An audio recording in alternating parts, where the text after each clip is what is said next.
Hello मेरे प्यारे दोस्तों, आप लोगों के लिए एक वैकेंसी आई है ग्रामीण डाक सेवक में। और यहाँ पर दो पोस्ट है, एक बीपीएम पोस्ट है, एक एबीपीएम पोस्ट है। एक होता है बैंक पोस्ट मास्टर और एक असिस्टेंट बैंक पोस्ट मास्टर में आपका 38,926 पोस्ट है। आप लोग सोचने वाली बात है कितना पोस्ट है, 38,926 पोस्ट है। इसका एप्लीकेशन शुरू हुआ है 2/5/2022 को और इसका एप्लीकेशन का एंडिंग डेट है 5/6/2022 को। तो जल्दी से दोस्तों आप इसको अप्लाई कर दीजिए। ये आपका वैकेंसी हो गया 38,926 और इसमें एक डाक सेवक का पोस्ट है, बीपीएम का पोस्ट है और एबीपीएम। बीपीएम मतलब बैंक पोस्ट मास्टर, एबीपीएम मतलब असिस्टेंट बैंक पोस्ट मास्टर। और ये जो फॉर्म है ये ऑनलाइन होगा। ऑनलाइन करने के लिए इस लिंक पर आप जाके क्लिक करेंगे तो आपका फॉर्म ऑनलाइन हो जाएगा। इसी लिंक के द्वारा आपका फॉर्म ऑनलाइन किया जाएगा। चलिए दोस्तों, हम इसके बाद हम बात करते हैं इसमें आपका सैलरी कितने मिलने वाला है। इसमें सैलरी आपको दोस्तों मिलेगा, आपको अगर बीपीएम के पोस्ट पर जाएंगे तो 12,000 मिलेगा। अगर एबीपीएम और डाक सेवा के पोस्ट पर जाएंगे तो आपको 10,000 रुपया मिलेगा। ठीक है, अब इससे बात करते हैं कि इसमें आपकी एलिजिबिलिटी क्राइटेरिया क्या है। इसमें देखिए, इसमें एलिजिबिलिटी अगर आपका एज 18 वर्ष, मिनिमम 18 वर्ष है और मैक्सिमम 40 ईयर्स है तो आप इसको अप्लाई कर सकते हैं। ठीक है, इसमें एज रिलैक्सेशन के बात किया गया है। तो अगर आप SC ST कैटेगरी में आते हैं तो आपको 5 ईयर्स का छूट मिलेगा। अगर OBC के कैटेगरी में आते हैं तो आपको 3 ईयर्स का। अगर आप EWS कैटेगरी में आते हैं तो आपको कोई छूट नहीं मिलेगा। अगर आप पर्सनल विथ डिसेबिलिटी और PWD के कैटेगरी में आते हैं तो आपको 10 ईयर्स का छूट मिलेगा। अगर PWD है प्लस OBC है तो आपको 13 साल। अगर PWD है प्लस SC ST है तो आपको 15 ईयर्स का छूट मिलेगा। तो चलिए दोस्तों, हम इससे बात करते हैं आपको आगे। इसमें अब इसके बाद अगर देखिए, इसमें अगर आप मान लीजिए अगर आप डिसेबिलिटी कोटा में है तो आपको कौन कौन सा पोस्ट के लिए अप्लाई कर सकते हैं, इसमें सब कुछ दिया गया। इसको आप अच्छा से पढ़ लेंगे नोटिफिकेशन को। जी दोस्तों, मैं नोटिफिकेशन का लिंक मैं अपने डिस्क्रिप्शन बॉक्स में दे दूंगा, वहाँ से आप डाउनलोड कर सकते हैं। और अप्लाई लिंक भी मैं दे दूंगा, वहाँ से आप लोग उस लिंक पर जाकर आप लोग क्लिक करके आप अप्लाई भी फॉर्म कर सकते हैं।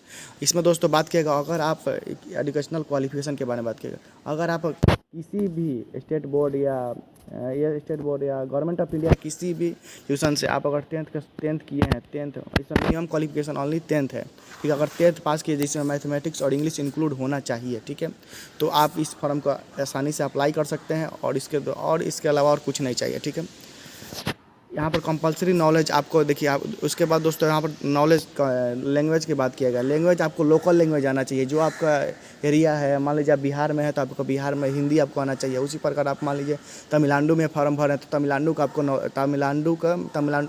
तमिलनाडु का जो लैंग्वेज है कन्नड़ या तेलुगु, वो भाषा आपको आना चाहिए। और मैट्रिक में वो भाषा आप पढ़े हों, ये बात आपको ध्यान में रखना है। ठीक है, तभी आप अप्लाई कर सकते हैं। आपको एक चीज़ और ध्यान में रखना है, आपको साइकिलिंग आना चाहिए। यहाँ पर ये भी लिखा हुआ है कि अगर आप मोटरसाइकिल जानते हैं, साइकिल चलाना नहीं जानते हैं तो आपको ऑलरेडी इंक्लूड किया जाएगा कि आप साइकिल जानते हैं। ठीक है, तो अब आगे बात करते हैं कि इसका देखिए, ये सब आप पढ़ लेंगे कि यहाँ पर क्या दिया गया है। इसका भी देखिए, इसके बाद यहाँ पर ये बेसिक इन्फॉर्मेशन, इसका उतना ज़रूरत नहीं है। लोकेशन की बात किया गया। लोकेशन ग्रामीण डाक सेवक branch office GDS VO should be located in the main BG party. आप पढ़ लेंगे इसको। साइज़ इसका दिया गया, कितना साइज़ होगा अप्रोच, सब कुछ दिया गया है। इसको आप लोग कंक्लूड कर लेंगे। इसके बाद दोस्तों हम बात करते हैं कि आपका इसका फ़ीस कितना लगेगा। इसमें आपको दोस्तों इसका फीस आपको 100 रुपये फ़ीस लगेगा। ठीक है, जो कि आप ऑनलाइन पेमेंट कर सकते हैं। और ये इसको अप्लाई करने के लिए आप इस लिंक पर जाकर क्लिक करके अप्लाई करेंगे। सबसे पहले आपको रजिस्ट्रेशन करना है, उसके बाद ही आपको ये फॉर्म फिल करना है। ठीक है, इसमें आपसे पूछा जाएगा आपका नेम क्या है। नेम आप भरेंगे जो मैट्रिक में आपका जैसे दिया गया वैसे, father's name, mobile number, email ID, date of birth, gender, community, सब कुछ आप फॉर्म में इंक्लूड आप जाकर भर लेंगे। इसमें सिर्फ आपको फोटोग्राफ और सिग्नेचर चाहिए अपलोड करने के लिए, और कुछ एक्स्ट्रा डॉक्यूमेंट नहीं चाहिए। ध्यान में रखेंगे, चाहिए फोटोग्राफ चाहिए और सिग्नेचर चाहिए, और कुछ नहीं चाहिए। अगर आपके पास और अगर आप पर्सन विद डिसेबिलिटी है तो कितना परसेंटेज आपका डिसेबिलिटी वो भी आप उसमें शो करना पड़ेगा आपको। ठीक है, ओनली सिर्फ एक रजिस्ट्रेशन इसमें देखिए, only 1 registration is allowed for 1। अगर आप एक कैंडिडेट के लिए सिर्फ एक ही रजिस्ट्रेशन अलाउड है, एक से ज़्यादा आप नहीं कर सकते हैं, ध्यान रखेंगे। ठीक है, अब चलिए आगे बढ़ते हैं दोस्तों। हम यहाँ पर आपका इसका फ़ीस रखा गया 100 रुपये फ़ीस रखा गया। अगर आप SC ST कैटेगरी में आते हैं तो आपको फ़ीस नहीं लगेगा। अगर आप वोमेंस हैं तो आपको भी फ़ीस नहीं लगेगा। ठीक है, चलिए दोस्तों हम अगर आप ट्रांसजेंडर है तभी आपको भी फीस नहीं लगेगा, ठीक है। इसमें आप डॉक्यूमेंट क्या क्या अपलोड करना है, देखिए the the candidate must upload the following document in the format of size. देखिए आपको डॉक्यूमेंट इसमें कौन सा अपलोड करना है। आपको सिर्फ इसमें क्या चाहिए, आपको रिसेंट पासपोर्ट साइज फ़ोटोग्राफ चाहिए और सिग्नेचर चाहिए, जो कि 50 KB में होना चाहिए। फ़ोटो का साइज़ 50 KB होना चाहिए, सिग्नेचर का साइज़ 20 KB होना चाहिए, ठीक है। ये अपलोड करना मैंडेटरी है, इससे नहीं कि आप छोड़ सकते हैं, इससे नहीं कर सकते हैं, ठीक है। Submission of class marksheet details, marksheet आपको 10th में मार्कशीट आपको डालना पड़ेगा, आपके कितना परसेंटेज आया, आप कहाँ से किए हैं, सब कुछ डालना पड़ेगा, ठीक है।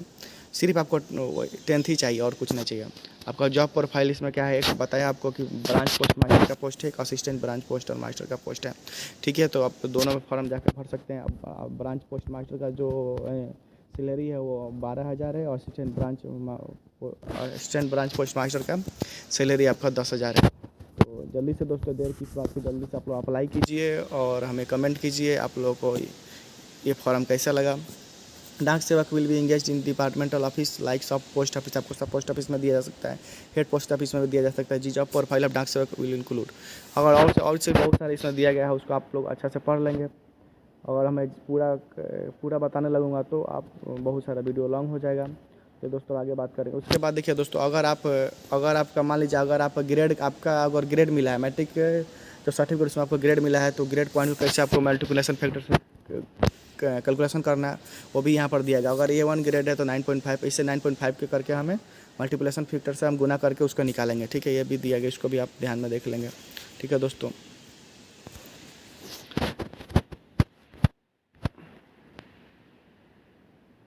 देखिए दोस्तों, ये जो वैकेंसी है ये पूरा कंप्लीट कर लिया जाएगा 15/11/2022 तक, यानी ये वैकेंसी नवंबर तक आपका क्या होगा, पूरी तरीके से कंप्लीट कर लिया जाएगा और आपका ज्वाइनिंग भी करा दिया जाएगा। इसलिए दोस्तों इस फॉर्म को आप लोग जल्दी भरिए। और इसका देखिए, इसका जो क्या बोलता है, इसका जो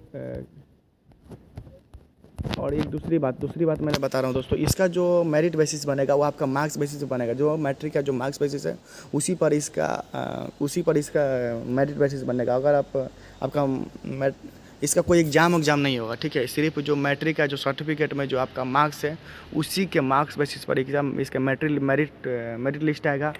उसी के अकॉर्डिंग आपको शॉर्ट लिस्ट किया जाएगा। शॉर्ट लिस्ट करने के बाद आपको मेल किया जाएगा। अगर आप उसमें सेलेक्ट हो जाएंगे, उसके बाद आपको डॉक्यूमेंट वेरिफिकेशन के लिए बुलाया जाएगा। फिर आप डॉक्यूमेंट वेरिफिकेशन हो जाएगा, फिर आपको एक इंटीमेशन दिया जाएगा। अगर इन द केस आपको इंटीमेशन नहीं मिला तो फिर आपको रजिस्टर्ड पोस्ट के द्वारा आपको पोस्ट ऑफिस भेजा जाएगा। तो चलिए दोस्तों, इस फॉर्म को आप लोग अप्लाई करिए। इस फॉर्म को अप्लाई करने के लिए मैं आपको डिस्क्रिप्शन में लिंक दे दूँगा। और दोस्तों अभी इसी तरह का अगर जब अपडेट पाने के लिए अगर आप अभी तक चैनल को सब्सक्राइब नहीं किए हैं तो जल्दी से सब्सक्राइब कर दिए, ताकि इस तरह का वीडियो का अपडेट आपको तुरंत मिलते रहें। तो थैंक यू दोस्तों, चलिए आगे बढ़ते हैं दोस्तों।